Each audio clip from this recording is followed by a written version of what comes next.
The explosion did not give me time to think. 1 second I was running a check on the secondary coolant line, and the next second the entire engine bay turned white. Not the soft white of overhead lights. The sharp, furious white of superheated plasma finding open air. The blast wave hit me before the sound did. It picked me up off my feet and slammed me into the bulkhead behind me. My helmet cracked against the metal. My ears rang so loud I could not hear myself breathe. I dropped to the floor, landed on my side, and lay there for exactly 1 second, just before my training forced my body back upright. I was Chief Engineer Dara Koss. I had been working on alien ships for 6 years. I had been working on the Solven Reach for the last 14 months, and I knew, even before my eyes fully cleared, that something had gone deeply wrong. The engine bay of the Solven Reach was not a small room. It stretched 40 meters from the forward pressure door to the rear exhaust coupling. 4 Vareth-grade flux manifold units lined the port side wall, each one as tall as I was and twice as wide. The Solven Reach was a Vareth collective repair frigate, one of the best in the sector, the crew always reminded me, and its engines were built to last 300 years without a major failure. That record had apparently just ended. I pulled myself upright and looked across the bay. The smoke was thick and moving fast, being pulled toward the ventilation intakes along the ceiling. Through the gray haze I could see that Manifold Unit 3, the one closest to the starboard coupling, had simply burst, not cracked, not leaked, burst. The front casing had blown outward in 3 large pieces, and the interior components, normally sealed under pressure and coolant, were now exposed to the open air of the bay, glowing a deep, angry orange. The heat coming off the wreckage was immediate and physical. I could feel it on my face from 30 meters away. My suit's thermal sensors buzzed a low warning at the edge of my hearing. I heard footsteps behind me, fast ones. Vesh was the first to reach me. He was a Vareth, tall, 6's, covered in the pale blue-gray scales that all Vareth had, with those wide amber eyes that could see heat signatures directly without any equipment. He grabbed my arm with one of his mid-limbs and pulled me back 2 steps instinctively, before he even spoke. "Koss," he said. His translator rendered his clicking speech into flat standard. "The bypass. We need the emergency bypass or the drive core loses containment in less than 9 minutes. I already knew that. I had been doing the math in my head since I hit the floor. Behind Vesh came the rest of the engine crew. Pel and Oris, both Vareth, and Dr. Isif, who was Lishari and had no business being in an engine bay at all but had come running when the explosion shook the whole ship. Isif was small, barely reaching my shoulder, with a faintly luminescent skin that pulsed between pale green and white when she was agitated. Right now she was pulsing fast. "The emergency bypass is behind Manifold 3, I said. Vesh said nothing for a moment. Then yes, that was the entire problem. The emergency bypass lever. A simple mechanical switch, the kind that could not fail, the kind that existed precisely for situations like this, was mounted on the rear wall of the bay, directly behind the destroyed manifold. To reach it, someone had to walk through the heat zone, get past the shattered casing pieces on the floor, and pull a lever that was currently sitting about 2 meters from a mass of metal, glowing at what my suit's sensors now read as 847 degrees. "Can the maintenance drones reach it?" I asked. Oris was already at the drone control panel on the wall. His 4 upper fingers moved fast. "No, the casing debris is blocking the floor track. The drones cannot navigate it. Can we move the debris remotely?" "Not quickly enough. Koss, we have 8 minutes and 40 seconds. The drones would need 12 minutes minimum to clear a path." He paused. "The calculations are not in our favor." I looked at the manifold wreckage. I looked at the glow coming off it. I looked at the bypass lever on the wall behind it, simple and red and totally unreachable. Then I looked at my hands. The thermal gloves I wore were standard issue for human engineers working in high-temperature environments. They were good gloves. I had trusted them many times. They were rated to 300 degrees, which was more than enough for any normal engine maintenance work on a Vareth frigate. They were rated to less than 1/3 of what was sitting between me and that lever. Isif moved to stand beside me. I could see her scanning the wreckage with her medical instruments, already compiling data. "The heat output from the exposed components will cause permanent tissue damage to any Lishari or Varath who enters the zone within 4 seconds, she said. Her voice was very steady, which told me she was more afraid than she was letting on, because Lishari voices went flat when they were scared. The neurological shock would follow almost immediately. "I know," I said. "I am not speaking to you specifically," she said. "I am speaking to the room." "I know," I said again. She turned to look at me then. Her pale eyes caught the orange glow from the wreckage and held it. "Koss, I heard you, Asif. You understand what I just said." I understood it perfectly. She stared at me for a long moment. Then she looked at the manifold. Then she looked at my gloves. "Those gloves are not sufficient," she said. "I know. Then why are you walking toward the debris?" I was already moving. I had started moving without consciously deciding to. The way you do when the decision was actually made 3 seconds earlier. And your body is just catching up. I heard Vesh make a sharp sound behind me. I heard Pell say something in unfiltered Vareth, which the translator did not catch because he said it too fast. The heat hit me at about 15 meters. It was not like standing near a fire. It was like standing in a fire. The air itself felt thick and wrong, like it was pushing back against me. My suit began issuing more urgent alerts. My face, which was uncovered because no one wore a full sealed helmet during a routine maintenance check, felt like it was being held too close to something I should not be held close to. I kept walking. My grandfather had told me something once. When I was 8 years old and had just scraped both knees badly on a concrete yard after a fall from a fence I had been told not to climb. He sat me down on the back step of his house and looked at my knees and then looked at my face. I was trying very hard not to cry, and he said, "Pain is just a report, Dara. Your body's sending a message. You don't have to file it right away." I had not thought about that in years.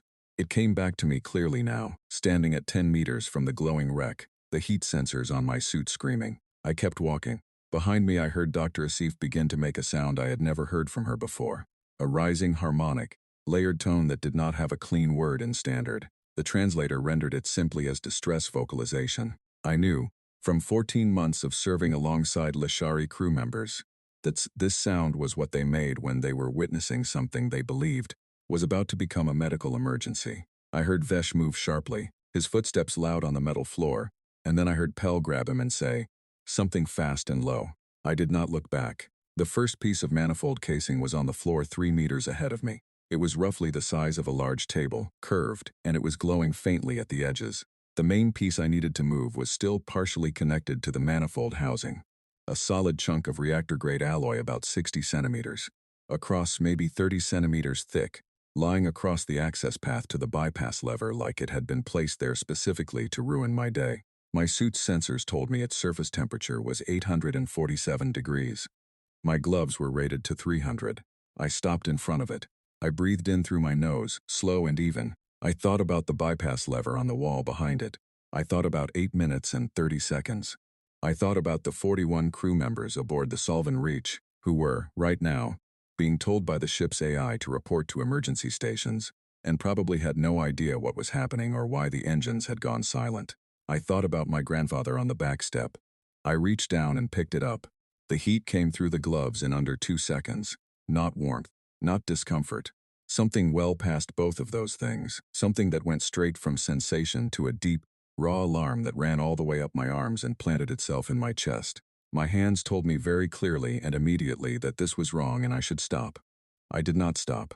The piece weighed about 34 kilograms. I know that because I checked the component manifest later. At the time it felt heavier than that, but I think that had more to do with what was happening to my hands than with any actual difference in weight. I turned, took 4 steps to my left along the wall, and dropped it into the metal containment bin that sat there for exactly this kind of debris removal. The clang it made when it hit the bottom of the bin was enormous. I turned back to the wall. The bypass lever was right there, red handle, bright against the dark metal of the rear wall. I grabbed it with both hands. The contact of my gloved fingers against even that cooler metal sent a fresh wave of sensation up my arms and I pulled. The lever clicked into its new position. Somewhere deep in the ship, I heard the emergency bypass engage. It was a low resonant sound like a very large door closing. The drive core warning that had been howling through the ship's speakers cut off. A moment later, the red emergency lights in the bay shifted to amber. Amber meant stable. I stood there for a moment with my hands at my sides, looking at the lever. Then I looked at my gloves. They had changed color. Where they had been dark gray before, they were now pale in places, and in 2 spots near the center of each palm, they had fused slightly to the underlayer, a thing that happened to thermal materials when they were taken well past their rated limits. I flexed my fingers carefully. I could still move them. I decided not to think about what was under the gloves yet. I turned around and walked back toward the crew. Dr. Wasif was standing with both of her small hands pressed flat against her own face, which was something Lashari did when they were processing something they did not know how to process. Vesh had gone completely still in a way that I had learned meant extreme agitation in Vareth. Pel and Oris were side by side, their amber eyes fixed on me. I looked at all of them. Then I reached up, touched the comm panel on the wall beside the pressure door and said, "Engine bay to bridge. Bypasses engage, we are stable. Drive core is secure." A silence. Then Captain Orvith's voice came back, deep and measured even in a crisis, the way Vareth captains always were. "Confirmed, engine bay. Status of engineering crew?" I looked at my gloves. "All crew are unharmed," I said. "I have a minor equipment situation to deal with. I'll report to the med bay in a few minutes." Another silence. Longer this time. "Understood," the captain said. "Well done, Koss." I clicked off the comm. When I turned back to the crew, Isif was already moving toward me. Her instruments were out. Her face, normally calm and still the way Lishari faces were, looked like she had run into a wall and was still deciding whether she believed it had happened. "Show me your hands," she said. "I'll come to the med bay in a minute." "Show me your hands right now, Koss." I held them out. She looked at the gloves. She looked at the discoloration. She reached out carefully and touched the edge of the right glove near the wrist, where the material had not fused, and began to ease it off. I felt the air hit the skin beneath and understood, in a clean and unhurried way, that the next little while was going to be unpleasant. "Come with me," Sif said. Her voice had gone very flat and very quiet. I followed her to the door. Behind us, Vesh said nothing, but I heard him exhale, a long, slow sound, not quite like relief, not quite like something else. Something in between that did not have a name in standard. I understood what he meant. The med bay of the Solven Reach was located on Deck 2, one level above the engine bay, and it took us less than 2 minutes to get there. I walked the whole way. Isif walked beside me without speaking. She was moving with the precise, contained urgency of someone who had a great deal to say and was choosing not to say any of it yet, which told me she was either very professional or very scared. I suspected it was both. The med bay doors slid open, and the lights adjusted automatically to their clinical setting, sharp and white. Isif guided me to the central examination table and told me to sit. I sat. She moved to the supply cabinet on the far wall and began pulling things out. Scanning tools, a sterile field unit, several things in sealed cases whose Vareth script labels I could read but whose contents I had never had cause to use. Then she called for her assistants. Larid and Ovine were both Lishari, young, mid-level medical staff who had been assigned to the Reach for their training rotation.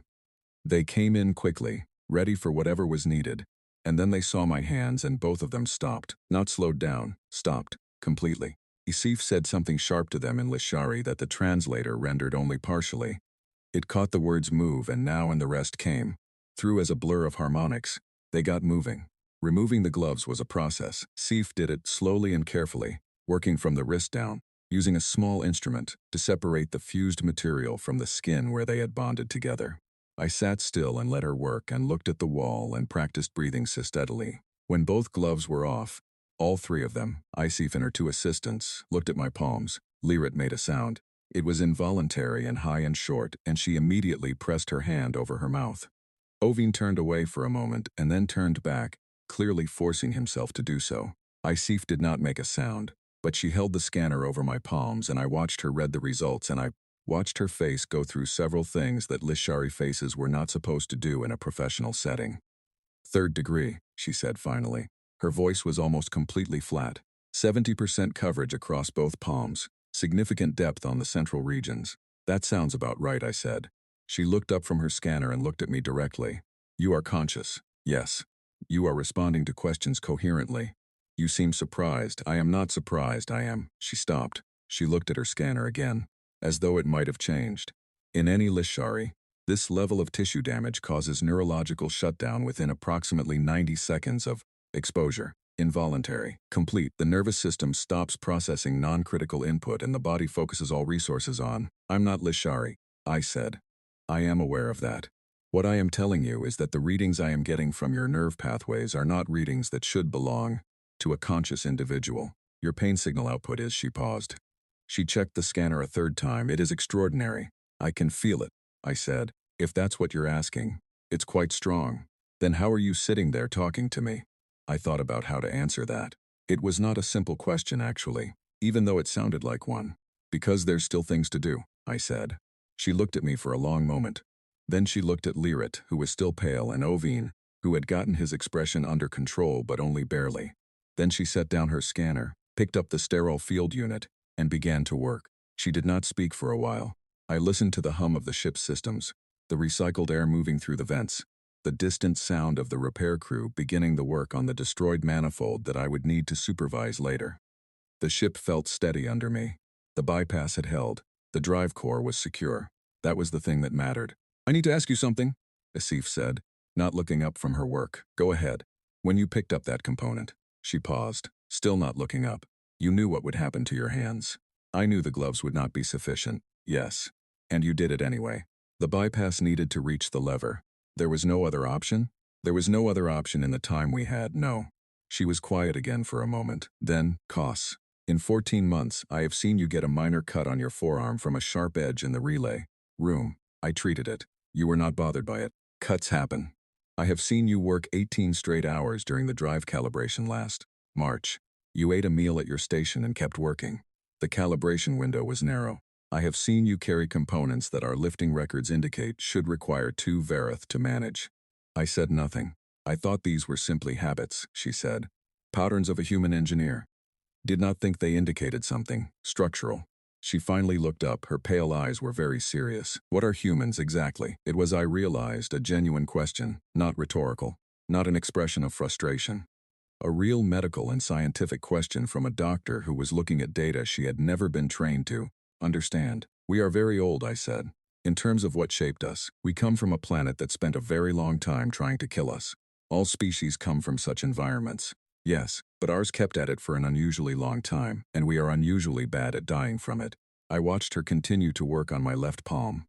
Pain is a signal. In most species, a signal of that strength means stop, protect yourself, go still. In humans, it can mean that, but it can also be not turned off. Just set aside temporarily while the immediate problem gets solved. She thought about that. Voluntarily? Mostly, with practice. And every human can do this. Not equally. But enough of us can enough of the time that it became part of how we function. Oveen, who had been quietly preparing a regenerative bandage wrap at the counter, spoke for the first time. "Is it painful to override it, the signal?" "Yes," I said. "Then why? Because the alternative is worse." I looked at him. He was young, I thought, new to this ship, new to humans, new to the idea that a species could be built the way we were. "Whatever hurts right now is temporary. Whatever went wrong if I hadn't pulled that lever would have been permanent. For everyone." He did not seem to know what to do with that. Isif finished her initial treatment on the right hand and moved to the left.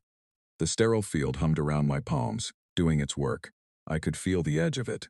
Not comfort exactly, but a reduction, a drawing down of the immediate peak of sensation to something more manageable. "You should have told someone," she said, not accusatory. Quiet. "There wasn't time to put together a committee." "That is not what I mean. I know." I looked at the ceiling. It was the fastest solution. If I had explained what I was going to do, someone would have tried to stop me. Then we would have wasted time on an argument, and the core would have gone critical anyway. "Vesh tried to stop you." Vesh grabbed my arm. I kept moving.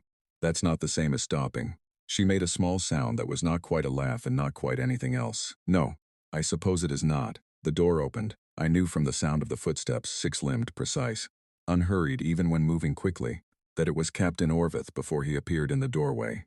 He was tall even for a Verith, his scales a darker blue-gray than most of the crew, his forearms folded in that particular way he had when he was thinking hard. He looked at me. He looked at Isif. He looked at my hands, which Isif was still working on. "How is the engineer?" he asked Isif. "Conscious," she said, and there was something in the word that carried everything she could not explain yet.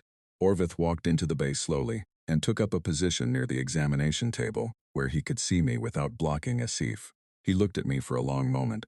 "The drive core is stable," he said. "Good," I said. "The bypass will hold until we can reach Kellar Station for proper repairs." Vesh estimates 72 hours. He's probably right. We'll need a full casing replacement on Manifold 3 and a new pressure regulator on the secondary coolant line. That's what triggered the blow. The regulator was already cracked. I put it in my maintenance log 2 weeks ago. "I know." I read the log. He paused.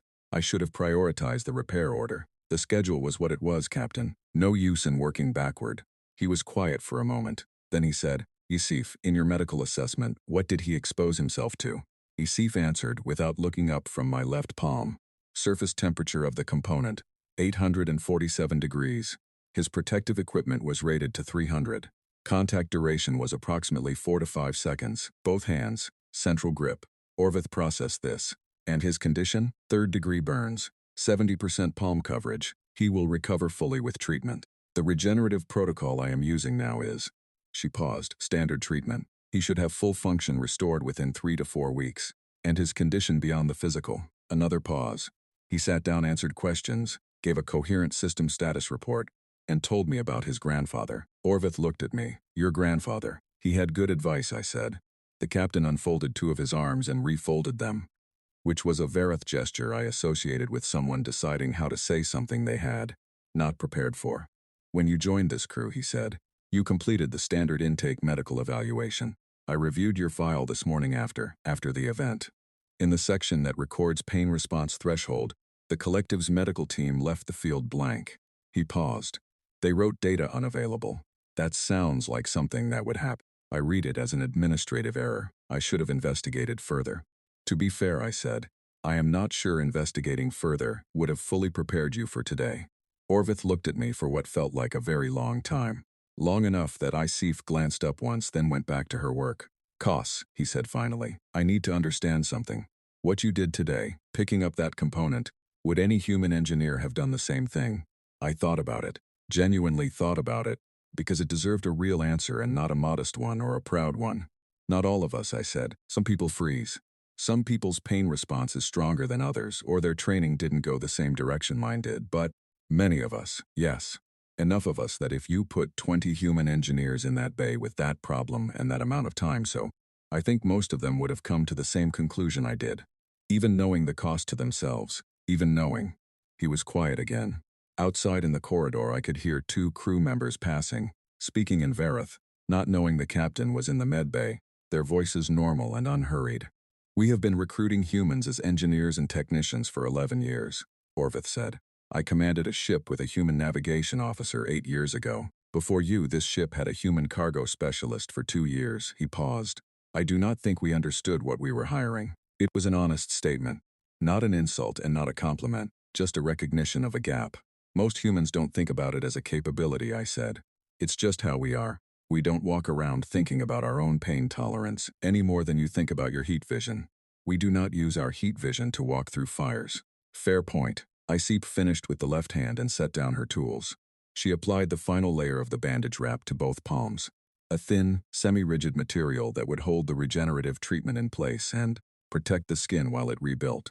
My hands, wrapped completely in pale silver-white material, looked strange at the ends of my arms. "Rest," she said. "No manual work for 48 hours. After that, light tasks only, nothing involving grip strength or heat exposure. Report back to me in 3 days. The manifold replacement, Vesh can supervise the early stages. You can direct from the observation panel." I started to argue and then decided not to, because she had just spent the better part of an hour putting my hands back together, and she had earned the right to tell me to rest. "All right," I said. She looked at me. Something in her face had shifted since we came in. The extreme flatness was still there, but underneath it something else had settled.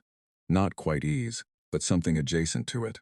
Like a door that had been rattling in a wind that had now died down. "Koss," she said. "Yes, next time." She stopped. Started again.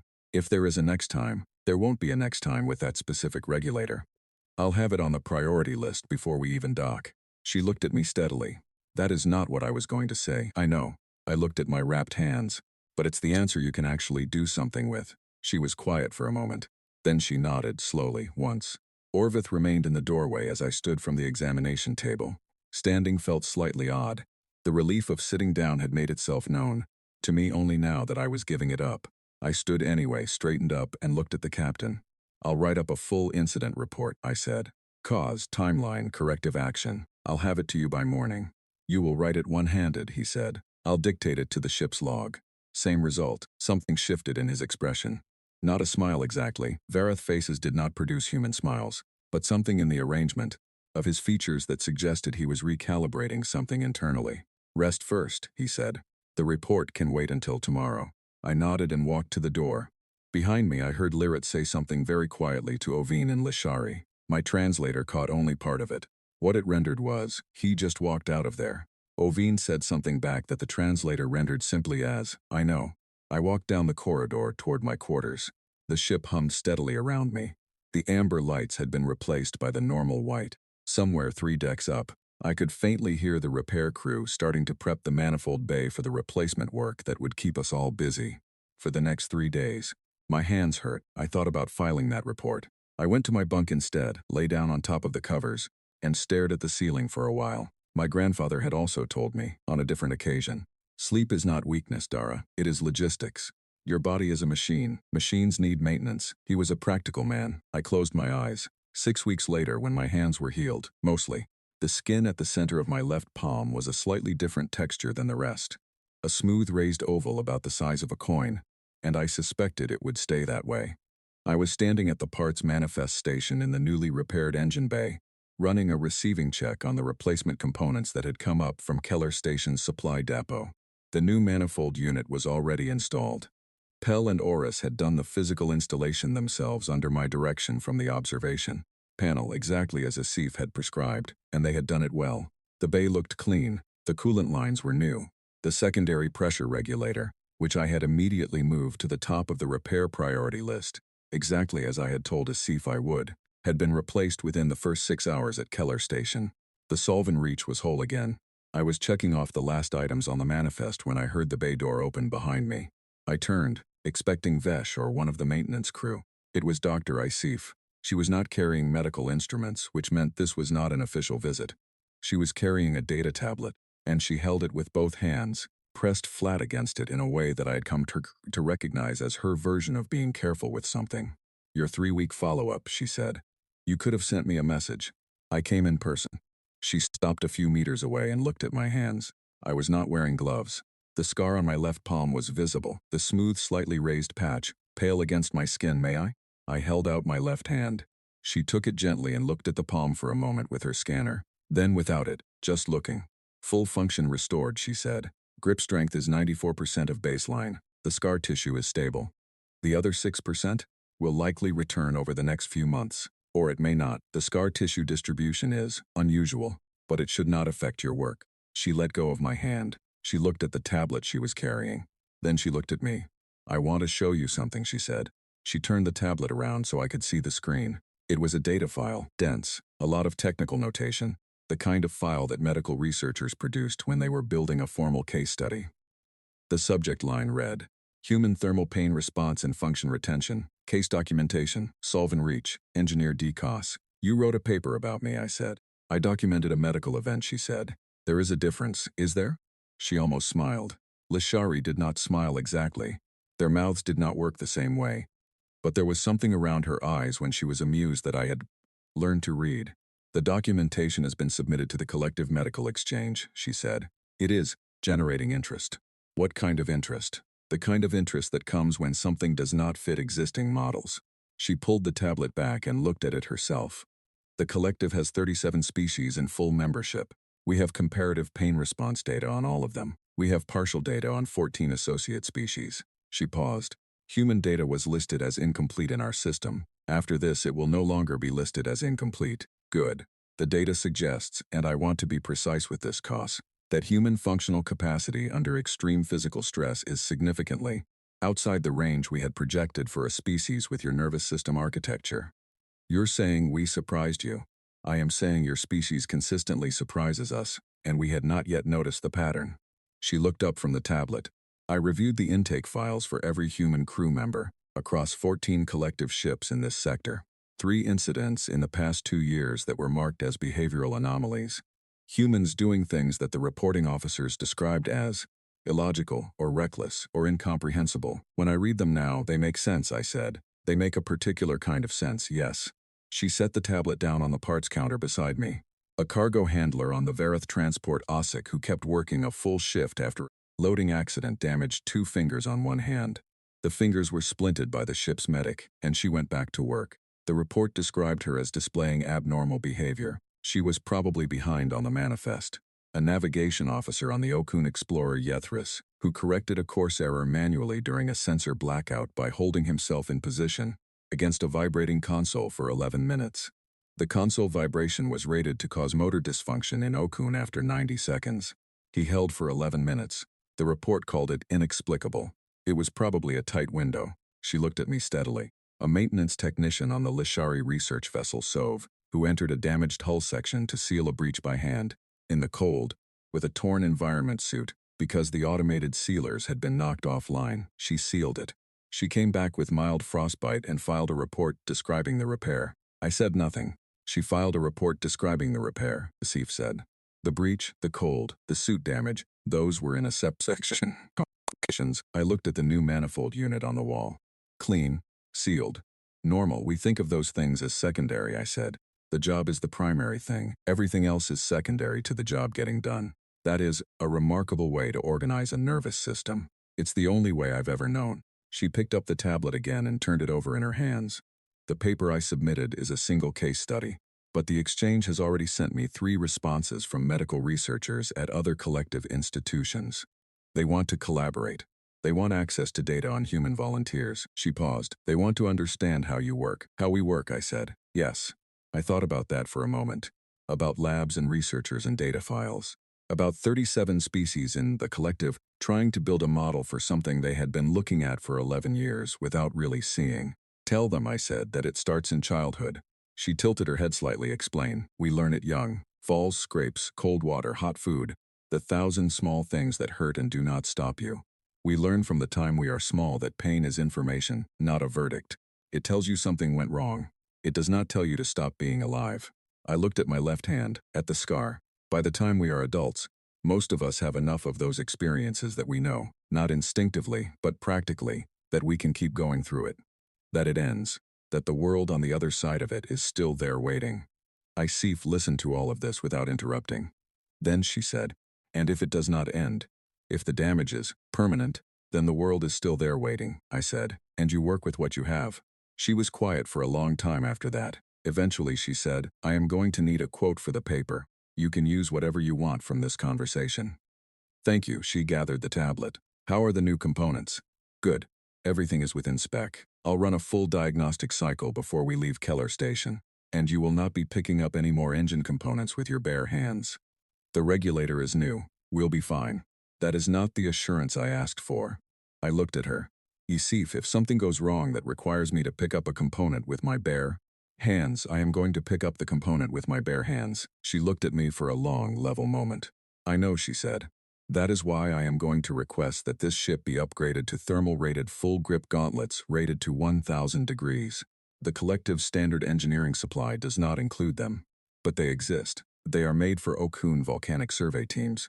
I blinked. You looked that up. I looked that up 2 days after the incident. She walked toward the bay door. I have also requested that the engine bay thermal containment field be extended by 4 meters in all directions, which will cover the manifold wall. That request is currently in the collective maintenance review queue. How long does the review queue take? 4 to 6 months. And the gauntlets? 3 weeks. They are being shipped from the Okun supply hub. She paused at the door. I am a Dr. Koss. I cannot stop you from doing what you do. But I can make sure that the next time you decide to do something extraordinary, you are slightly better equipped for it. She left. I stood in the engine bay for a moment, alone with the sound of the new manifold humming cleanly, the way it was supposed to. Then I smiled and went back to the manifest. Outside the station, news traveled fast. Word of what had happened on the Solven Reach had spread through crew channels and maintenance networks, the way things always spread on long-haul routes. Through the people who served on ships, and talked to each other when they docked and shared the things that did not make the official incident reports. I did not know any of that yet. I did not know that 3 docking bays down from the Solven Reach, a Verith cargo pilot named something that translated approximately as first of morning was telling her whole crew about a human engineer who had picked up a piece of the engine with his bare hands and walked it across the room. I did not know she was embellishing it slightly. She had added that I had been smiling while I did it, which was not true. I was focused, but that the core of the story was accurate. I did not know that a Lishari researcher at Kellar Station's medical annex had already sent a message to Isif asking for details before the paper was even formally distributed. I did not know that a young Okun crew member, newly assigned to his first ship, heard the story in a docking bay canteen and stored it somewhere specific in his memory, in the place where you put the things that change how you understand the universe. I was just running a manifest check. Checking off components one by one, making sure everything was correct, everything was within tolerance, everything was ready for the next run. That was the job. The job was what mattered. The official version came 3 weeks later, in the form of a short article that circulated through the collective's general crew information network. The kind of thing that got passed from ship to ship in the data packets exchanged at every docking point across 3 sectors. I did not write it. I was not consulted about it. I found out about it because Pell came into the engine bay while I was running the post-docking diagnostic cycle and held up his data pad in front of my face, saying nothing, waiting for me to read. The headline read, "The Human Picked Up the Star." It was written by a Verith journalist based at Kellar Station, named something the translator rendered as Brighton Darkness, and it was 3,000 words long, which was quite long for a crew network piece. It described the incident in detail that I could only attribute to very thorough interviewing, because it had information I had not personally given to anyone outside the crew. It described the heat readings from my suit's sensors. It described the sound ICEF had made in the engine bay, the one the translator called a distress vocalization. It described the moment the lever clicked into position and the drive core warning cut off. It described my hands. I read the whole thing standing at the diagnostic station with Pell watching me. Then I read one section again, because something in it caught me in a way I had not expected.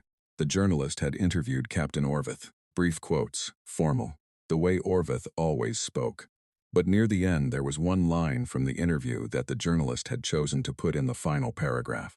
Orvith had said, "We have been working alongside humans for 11 years and we believed we understood them. We understood them the way you understand a door, by what it opens. We had not looked at what it was made of." I read that twice. Then I handed the pad back to Pell. "Good piece," I said. He looked at me as if I had said something much larger than that. The weeks that followed were strange in a way that was hard to name. The ship felt the same. The work was the same. My diagnostic cycles, my maintenance schedules, my parts orders, all unchanged. The engine bay hummed. The new manifold held steady. The secondary coolant line ran clean. But something had shifted in the spaces between things. Crew members I had worked alongside for 14 months would look at me a beat longer than before. Not with fear, not quite. Something more like the feeling of seeing a landscape you know well and realizing it is slightly different from what you had held in your memory, more than you had registered, more than you had accounted for. At Kellar Station, when we docked for the second time after the incident, something happened that I did not expect. I was walking through the docking concourse, heading to the supply depot to check on the gauntlet order, which had arrived, and which I was pleased about when I felt a small hand on my left hand. I looked down, a Lishari child, young enough to still have the very pale skin tone that Lishari had, before the coloring deepened with age, maybe 4 or 5 by human estimation, although Lishari aging was different, so I might have been wrong. The child had hold of my left hand and was looking at my palm, at the scar, the smooth raised oval that was still there and, I had begun to suspect, would always be there. The child's parent appeared from between 2 market stalls a moment later, moving fast, clearly concerned, reaching out to pull the child away, apologizing to me in Lishari that the translator rendered as sorry for the disturbance. "The young one is curious." "It's fine," I said. The parent looked at my hand, then at me, then at my hand again. "You are the engineer," they said, from the Solven Reach. The story had reached further than I had understood. "Yes," I said.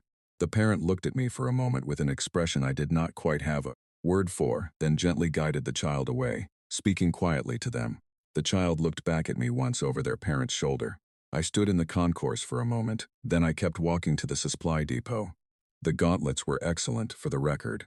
Okun volcanic survey grade, rated to 1200 degrees, full grip coverage, articulated fingers, weight about twice what normal gloves weighed but manageable. I brought them back to the ship and hung them in the locker beside the main engine bay entrance. Vesh saw them there the next morning and stood looking at them for a long moment without speaking. Then he said, "ICEF ordered those." "She did," I said. "She had them expedited, I know." He was quiet for a moment. Then he said, "She was the most frightened I have ever seen a Lishari be, in that bay. When you went toward the manifold." "I know. And then she spent 3 weeks making sure it would go better if it happened again." "That's what a good doctor does," I said. Vesh looked at the gauntlets. "She sent me the paper she submitted to the medical exchange. I read it. What did you think?" He was quiet for another long moment. The kind of quiet that Verith had when they were assembling thoughts they had not fully assembled before. "I thought," he said, "that I have been working with humans for 9 years across 4 ships, and I have been thinking about you incorrectly the whole time." "We are difficult to think about correctly," I said. "We often think about ourselves incorrectly. Is that possible? To misunderstand your own species? We are very good at it." I ran the morning startup check on the manifold sensors. Everything green. We sometimes mistake capability for recklessness. We sometimes call it stubbornness, when it is really just a refusal to accept that the problem is unsolvable. We sometimes tell each other we are being irrational, when we are actually just operating on a timeline the people around us cannot see. Vesh listened to all of that. Then he said, "Was it irrational, what you did?" I thought about it honestly. "No," I said. "It was a calculation. The cost was real. The alternative cost was higher. The math was not complicated once you accepted all the variables. Most species would not accept the variable of personal tissue damage as a workable input. We have a longer history of having to," I said. "It is not a virtue. It is just how we are built." He nodded slowly. Then he went back to his station. I kept running the diagnostic. The article, it turned out, did not stop circulating. 3 weeks after it first went out on the crew network, someone at the collective's broad information exchange picked it up and redistributed it to the wider public channels. The ones that reached not just ship crews but station communities, research institutions, and civilian populations across collective territory. I found out about this when I received, in my personal message queue, 43 messages from people I had never met. Most of them were Vareth or Lishari researchers asking questions about human physiology. Several were crew members on other ships who had humans in their teams and wanted to know if their human crew members could do the same thing. 3 were humans. One was a construction worker on a deep space platform who just wanted to say he had read the article and thought it was accurate. Another was a medical student somewhere doing a thesis on interspecies trauma response. And the third was a 12-year-old who wanted to know if I thought humans were the toughest species in the galaxy. I answered the 12-year-old first. I told her, "I do not know if we are the toughest. The galaxy is very large and I have only seen a small part of it. But I think we are harder to stop than most species expect us to be. And I think the most important part is not that we can survive things that hurt us. The most important part is that we survive them and then we go back to work." She replied within an hour. She said, "That is what my dad says. He is a miner and he says the same thing." I sat with that message for a while. Captain Orvith called me to his office 2 days after the broad redistribution. I sat across from him at his desk, and he sat across from me, and for a moment we were both quiet in the way we had both learned to be comfortable with. "The collective's public affairs office has contacted me," he said. "They would like to know if you would be willing to participate in a more formal interview or documentation project. They are interested in what has been described." "I'm an engineer," I said. "You are?" "Yes, I maintain engines. That is what I was hired to do." "It is. I am very good at it." "Exceptionally," Orvith said, and he said it without any flattery in it, which made it mean more. "So I would rather keep doing that," I said. "If the collective has specific medical or research questions they want to direct to me formally, I am happy to answer them through a CIF's documentation process. But I don't want to become something that gets talked about, instead of something that gets things done." Orvith looked at me for a long moment. Then he said, "I will relay that, in somewhat more diplomatic phrasing. I trust your judgment." He unfolded one pair of arms and refolded them. "The collective's engineering recruitment board also contacted me. They are planning to revise the intake classification for human personnel, the blank field in the pain response section. What will they put?" He thought about it. "I believe they are still deciding. The medical exchange is providing guidance." He paused. Sif submitted a recommendation. "What did she recommend?" "She recommended not applicable, standard models do not apply, assess individually, cross-reference human historical documentation for context." I thought about that. That's not a bad recommendation. She is not a bad doctor. "No," I said, "she is an excellent one." He was quiet again for a moment. "Koss, the question I asked you in the med bay 6 weeks ago, about whether all humans would have done what you did. I remember you said not all of us, but enough of us." "Yes, I have been thinking about that answer since." He looked at the window behind me, at the dark and the scattered lights of Kaler Station's outer ring. "Enough of you, that phrase, it implies a distribution, a spread. Some humans who would, some who would not, yes. And the ones who would, is circumstance? Choice?" "All 3, I said. "And something underneath all 3 that is harder to name. Something that comes from being descended from creatures that had to choose, over and over for a very long time between the pain and the end, and who chose the pain every time. Because the alternative was the end." Orvith sat with that. Outside, the station lights moved in the slow rotation of the outer ring, casting long shadows across the window that came and went and came again. "The article called you the human who picked up a star," he said. "It was not a star," I said. It was a manifold casing, 847 degrees, 34 kilograms. Yes, he looked at me. But the phrase captured something, I think. I thought about the child in the concourse, reaching for my hand. About the 12-year-old and her minor father. About the cargo handler with the splinted fingers who went back to work. About the navigation officer holding himself against the console for 11 minutes. About the technician who wrote the breach in the complications section. About my grandfather on the back step and the knees that had stopped bleeding by the time he finished talking. Maybe, I said. I went back to the engine bay after that. The diagnostic cycle was at 83%. I pulled up the results screen, checked the manifold sensors, checked the coolant line pressure, checked the regulator reading, all green, all within tolerance, all exactly where they needed to be. The new gauntlets hung by the door, heavy, rated to 1200 degrees, waiting for a day that might never come, and that I would be ready for if it did. I flexed my left hand. The scar moved with it, smooth and stable, the way Asif had said it would.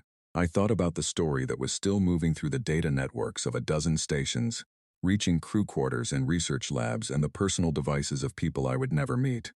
I thought about how, to me, that day had been a Tuesday. A very unpleasant Tuesday with a bad regulator and a tight timeline and a decision that was not difficult once you accepted all the variables.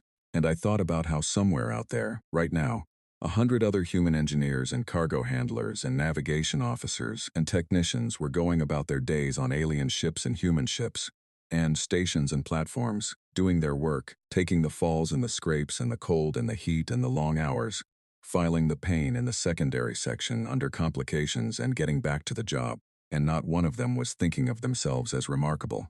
That was the thing. That was the most remarkable thing of all. We did not think of it as remarkable. It was simply what was required. It was simply how things got done. The diagnostic cycle completed. The screen showed all green down the entire column. The solvent reach was ready. I picked up my tools and got back to work.